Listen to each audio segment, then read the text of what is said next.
নমস্কার। সকালে ভিডিও দেওয়া হয়নি। আর কিছু ঘন্টা বা একটা ভিডিও যদি না দিই, এক তো আমার নিজের মধ্যেও কেমন করে, আর অনেক খবরও রয়ে যায় যেগুলো শেয়ার করা হয় না। তো সেই সমস্ত খবর শেয়ার করতে এলাম। হয়তো আপনারা জানেন অলরেডি, তবুও কর্তব্য যে খবরটা দিলাম না, নিজেরও খুঁতখুঁত করে, তাই দিতে আসা। আমরা জানি যে শনিবার দিন আইএফএ শিল্ডের ডার্বি হচ্ছে এবং মোহনবাগান ইস্ট বেঙ্গল দুটো টিমই একই সমসংখ্যক ম্যাচ জিতে তারা উঠেছে। মোহনবাগান ফার্স্ট ম্যাচে 5 গোল দিয়েছিল, সেকেন্ড ম্যাচে 2টো গোল। ইস্ট বেঙ্গল ফার্স্ট ম্যাচে 4 গোল দিয়েছিল, সেকেন্ড ম্যাচে 2 গোলেই জিতে তারা ফাইনালে উঠেছে। আইএফএ শিল্ডের ফাইনাল শনিবার দিন যুবভারতী ক্রীড়াঙ্গনে হবে এবং টাইমিংও চেঞ্জ, সন্ধেবেলাতে ম্যাচ। ফলত একটা জমজমাটি ব্যাপার থাকবে। উইকেন্ডে ডার্বি মানে তার একটা আলাদাই আমেজ থাকে। আর হালকা শীত পড়ছে, আপনারা হয়তো অনেকেই মাঠে যাবেন, ভালো একটা পরিবেশ পাবেন, দারুণ একটা ম্যাচ, উপভোগ্য ম্যাচ হোক, এটাই চাইবো। তো এটা নিয়ে একটু কথা বলবো। তার আগে আরও দু একটা খবর একটু দিয়ে দিই আপনাদেরকে। ভারতীয় ফুটবল র্যাঙ্ক মানে ভালো হয়নি, আরও নেমে গেছে। 136-এ আমরা দাঁড়িয়ে রয়েছি এখন। জানি না শেষমেশ কোথায় গিয়ে থামবে। যা অবস্থা, তাতে এর থেকে ভালো কিছু তো আশা করা যায় না। কাফা নেশনস কাপ আগেও বলেছে যে এটা কোনো এফেক্ট পড়বে না ফিফা র্যাঙ্কিংয়ে। তো ফিফা র্যাঙ্কিংয়ে আমরা এখন 136-এ। বিশ্বকাপ তো দূর, এএফসি এশিয়ান কাপ কোয়ালিফিকেশনও আমরা করতে পারলাম না। অথচ এই 2027-এ এএফসি এশিয়ান কাপ কোয়ালিফাই করার জায়গাতেই যেতে হতো না ভারতকে, যদি আমরা হোস্ট কান্ট্রি হতাম, এবং সেই সুযোগও ছিল। কিন্তু কল্যাণ চৌবে তিনি সৌদি আরবকে কী দিয়ে এসছেন, এবং এই বিষয়টা থেকেই যাতে হোস্টিং কান্ট্রি হিসেবে না থাকে, তারা মানে অন্যতম দাবিদার ছিল এই ভারত, কিন্তু সেই দাবি থেকেই তিনি সরে আসেন। জানি না কিসের মূল্যে তিনি এই সমস্ত বিষয়গুলো থেকে উইথড্র করে নেন, সৌদি আরবকে সুযোগ করে দিয়েছিলেন, সেটা তিনিই বলতে পারবেন। তবে নিন্দুকেরা বলেন এর পেছনে নিশ্চয়ই বড় অঙ্কের একটা টাকা পয়সার লেনদেন হয়েছিল। সন্তোষ ট্রফি হয়েছিল একবার, মনে আছে তো? তো সেটাকে দেখিয়ে পেছন দরজা দিয়ে বোধহয় আরও অনেক কাজ হয়েছে। যাই হোক, যেটা জানি না, তথ্য নেই, আলটপকা মন্তব্য করেও লাভ নেই। নিন্দুকেরা অভিযোগ করতেই পারেন অনেক কিছু, কিন্তু সেটা কতটা সত্যি কতটা মিথ্যে তা তো হয়তো পরবর্তীতে কোনো দিন যদি তদন্ত হয় তা জানা যাবে। বাইচুং ভুটিয়া তিনিও সোচ্চার হয়েছেন। তিনি বলেছেন যে সুনীল ছেত্রীকে এবার অন্তত সরে দাঁড়ানো উচিত, আর তার ফিরে আসাটা মোটেও ঠিক হয়নি। তিনি অবসর নিয়ে নিয়েছিলেন, ভালো একটা তিনি ফেয়ারওয়েল পেয়েছিলেন, কিন্তু কেন তিনি ফিরে এলেন সেটা ভারতীয় ফুটবলের জন্য তো ভালো হয়নি, তার নিজের জন্যও ভালো হয়নি। এবার গুরপ্রীত সিং সান্ধু, তাকেও বলছেন বাইচুং ভুটিয়া যে তারও সময় হয়ে গেছে, যে নতুনদেরকে এগিয়ে দিতে তিনি সাহায্য করুন, তিনিও অবসর নিয়ে নিন, তাতে আরও ভালো প্লেয়ার উঠে আসতে পারে, নতুনরা সুযোগ পেতে পারে। দীর্ঘদিন আঁকড়ে থেকে তো কোনো লাভ নেই, নতুনদেরকে সুযোগ দিতে হবে। আর ভারতীয় টিমটার এমনিতে যা অবস্থা, তাতে জানি না নতুনরা এসেও কত কী করতে পারবে। দেখুন, জাপান তারা ব্রাজিলকে হারিয়ে দেয়, আমরা এএফসি এশিয়ান কাপ কোয়ালিফাই করতে পারি না। জাপান ব্রাজিলকে হারিয়ে দেয়, ওইদিকে আফ্রিকান ছোট কান্ট্রি কেপ ভার্দে, তারা ওয়ার্ল্ড কাপ খেলার ছাড়পত্র পেয়ে যায়, মাত্র 6 লাখের মতন বাসিন্দা তাদের। জর্ডান ওয়ার্ল্ড কাপ খেলার ছাড়পত্র পেয়ে যায়, আমরা পাই না। পরিকল্পনার যে কতটা অভাব, সেটা চোখে আঙুল দিয়ে দেখিয়ে দিলেও কেউ সেদিকে তাকাচ্ছেন না কল্যাণ চৌবেরা। এরই মধ্যে আবার আইএসএল নিয়েও একটা ডামাডোল দেখা দিয়েছে। এখনও টেন্ডারই রিলিজ করা হয়নি।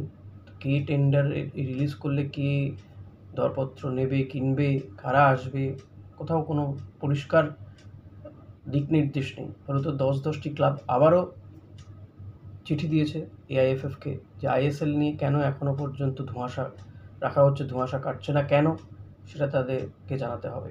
এরই মধ্যে সুপার কাপ থেকে নাম তুলে নিয়েছে রিয়েল কাশ্মীর। ডেমপোএসসি তাদের পরিবর্তে খেলবে, রিয়েল কাশ্মীর তাদের প্রিপারেশন, টাকা পয়সা, এই সমস্ত বিষয়ের জন্যই তারা সুপার কাপ থেকে নাম তুলে নিয়েছেন। এগুলো কোনোটাই কিন্তু ভারতীয় ফুটবলের জন্য খুব ইতিবাচক দিক নয়, সবই নেগেটিভই হচ্ছে। হয়তো ডেম্পোর মতো টিমকে নিয়ে খেলাটা হবে, ডেমপোএসসি খেলবে, ইস্টবেঙ্গল মোহনবাগানের সঙ্গে একই গ্রুপে থাকবে, কিন্তু তাতে বিরাট কিছু কি হবে? রয়্যাল কাশ্মীর টিমটা ভালো খেলছিল। কোথাও যদি তাদের প্রবলেম হয়, এক্ষেত্রে এআইএফএফ কেন এগিয়ে আসে না টাকা পয়সার ব্যাপারটা? সেটা পরিষ্কার বোঝা যায় না। আর কেনই বা প্রবলেম হচ্ছে এত? এদিকে মোহামেডানও খেলবে কিনা একটা অনিশ্চয়তা রয়েছে। যদিও শেষমেশ শোনা যাচ্ছিল মোহামেডান খেলবে, কিন্তু এই এফএসডিএল তারা চাইছিল না যে মোহামেডান খেলুক। এখন আইএসএলও ২০ বাও জলে, ১০টা ক্লাব তারা চিঠি দিয়েছে আবারও এ ব্যাপারে পরিষ্কার করতে। এখন সৌদি আরবে চলে গেছেন আবার কল্যাণ চৌবে, ২১ তারিখে ফিরবেন। সব মিলিয়ে খুব ঘাটা অবস্থায় রয়েছে ভারতীয় ফুটবল। তার পরিকল্পনা কথাটা বলা ভুল, টপ টায়ার লিগ কিছুরই কোনো দিশা নেই। এরই মধ্যে আইএফএ শিল্ডের এই ডার্বিটা হতে চলেছে, যেটা একটা ইতিবাচক দিক। অন্তত খেলা তো হচ্ছে কলকাতাতে, এবং আইএফএ শিল্ড করার একটা সুযোগও পেয়ে গেলেন। যেহেতু সুপার কাপটা দেরিতে হলো, আইএফএ একটা সুযোগ পেয়ে গেল, এবং ডার্বি হবে অনেক দিন আগে থেকেই ঘোষণা মোটামুটি করা হয়ে গিয়েছিল সেকেন্ড ম্যাচটা হওয়ার আগে থেকে। কেন এটা করা হয়েছিল সেটাও জানা নেই, সেটাও একটা ব্লান্ডার। তো এই আইএফএ শিল্ডের ম্যাচটা হবে যুবভারতী ক্রীড়াঙ্গনে। বোঝা যাচ্ছে যে ম্যাচটাকে ঘিরে একটা প্রত্যাশা থাকবে এবং প্রচুর মানুষ যাবেন খেলা দেখতে। আমি চাইব প্রত্যেকটা দর্শকই যান, ইস্টবেঙ্গল মোহনবাগান সমর্থকরা যান, মাঠ ভরিয়ে দিন, দারুণ কিছু একটা হোক, এটাই চাইব। এবং এক্ষেত্রে ইস্টবেঙ্গল কোচ একটু সমস্যায় পড়েছেন যে তিনি বিদেশিদের কাকে রাখবেন না টিমে। Saul Crespo, Mohammed Rashid, Miguel, Kevin Sibille, এদিকে হামিদ আহাদাদ, হিরোশি, ৬ জন বিদেশি রয়েছেন। তো প্রথম একাদশে কোন ৪ জনকে রাখবেন? হিরোশিকে রাখবেন, কেভিন সিবেলেকে রাখবেন, সাউল ক্রেসপো, মিগুয়েল, নাকি রশিদ, মিগুয়েল? এটা নিয়ে একটা ফরমেশন করতে এখনও একটু সমস্যা রয়েছে।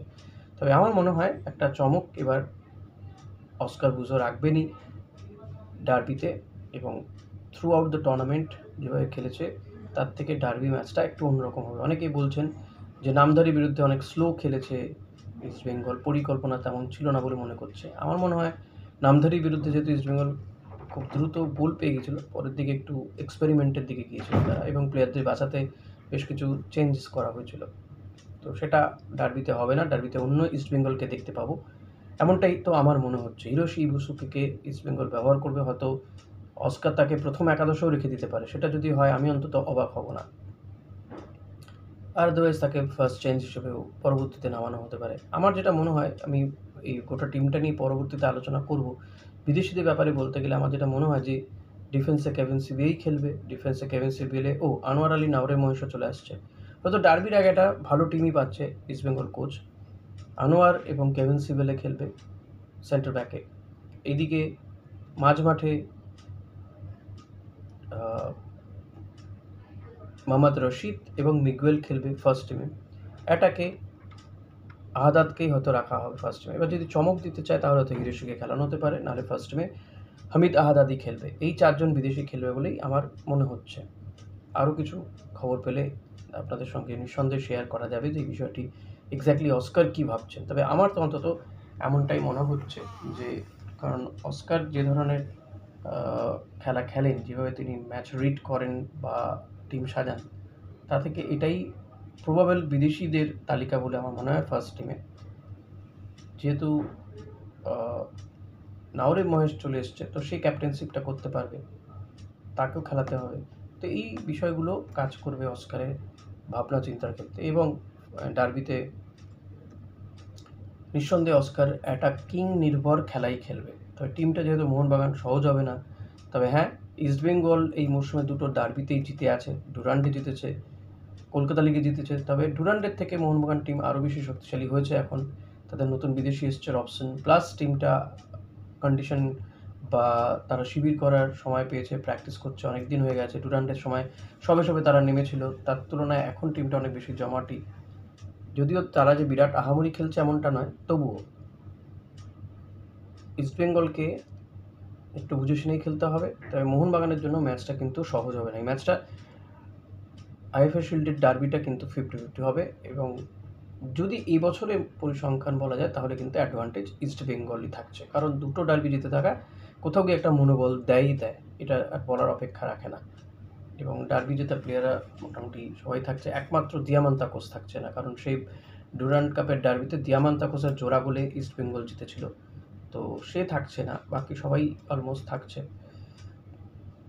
তো দেখা যাক কী হয়। মানে দিয়ামান্তাকুসের অভাব অনুভূত হয়, নাকি ইস্টবেঙ্গলে নবাগত বিদেশিরা বা বিদেশি এই দিয়ামান্তাকুসের অভাবকে দূর করে দেয়, কারণ হিরোশিকে তার পরিবর্তেই আনা হয়েছে। সব মিলিয়ে একটা টানটান উত্তেজনাপূর্ণ ম্যাচ হবে, এটা আশা করা যায়।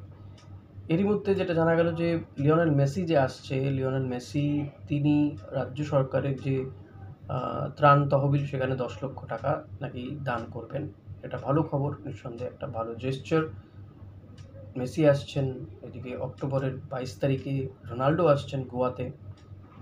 ইতিমধ্যে তার নিরাপত্তা যারা থাকেন তারা এসে ঘুরে গেছেন, গোয়ার নিরাপত্তা খতিয়ে দেখে রেখে গেছেন। মানে বোঝা যাচ্ছে যে একটা রোনাল্ডো আসার আগের যে একটা তোড়জোড় সেটা শুরু হয়ে গেছে।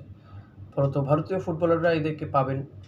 এরই মধ্যে যেটা জানা গেল যে বেঙ্গল সুপার লিগ, যেটা আইএফএ এবং সাচি গ্রুপে যৌথ উদ্যোগে শুরু হচ্ছে, আইএসএল এর মতন ধাঁচে বেঙ্গল সুপার লিগ, বিভিন্ন জেলা থেকে টিমগুলো খেলবে। উদ্দেশ্য যে বাঙালি ফুটবলার বা রাজ্যের ফুটবলারদেরকে উৎসাহিত করা, তাদেরকে আরও সুযোগ করে দেওয়া। এখানে নাকি ব্র্যান্ড অ্যাম্বাসেডার করা হচ্ছে জার্মানির প্রাক্তন ক্যাপ্টেন লুথার ম্যাথিউসকে। এখন ম্যাথিউস এই টুর্নামেন্টে ব্র্যান্ড অ্যাম্বাসেডার হবে, তাকে তো কারিগরি টাকা দিতে হবে। আমার মনে হয় না এটা খুব ভালো সিদ্ধান্ত, কারণ এমন একজন মানে নিঃসন্দেহে বিশ্ববরেণ্য ফুটবলার, তার পেছনে টাকা ঢালাটা বিলাসিতা ছাড়া আর কিছু নয়। ভারতীয় ফুটবল বাংলা ফুটবলের জন্য বিলাসিতা, বরং সেই টাকাটা অনেক বেশি করে ট্যালেন্ট হান্ট করতে বা গরিব ঘরে প্লেয়ারদের পেছনে, ইয়াং ফুটবলারদের পেছনে খরচা করা যেতে পারতো, একটা মাঠ তৈরি করা যেতে পারতো, একটা কোচিং ক্যাম্প করা যেতে পারতো, অনেক কিছু করা যেতে পারতো। তো সেটা না করে একজন ব্র্যান্ড অ্যাম্বাসেডার রাখা, মূলত প্রচারটাই সর্বস্ব ছাড়া এর বাইরে বিরাট কিছু উপকার হবে বলে আমার তো মনে হয় না। যেমনটা মেসি এসেও ভারতীয় ফুটবলে কোনো উপকার হবে বলে তো আমার মনে হয় না। যাই হোক, এ ব্যাপারে আপনাদের কী মতামত অতি অবশ্যই শেয়ার করবেন।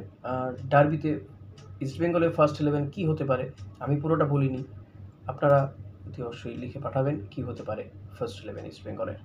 Thank you.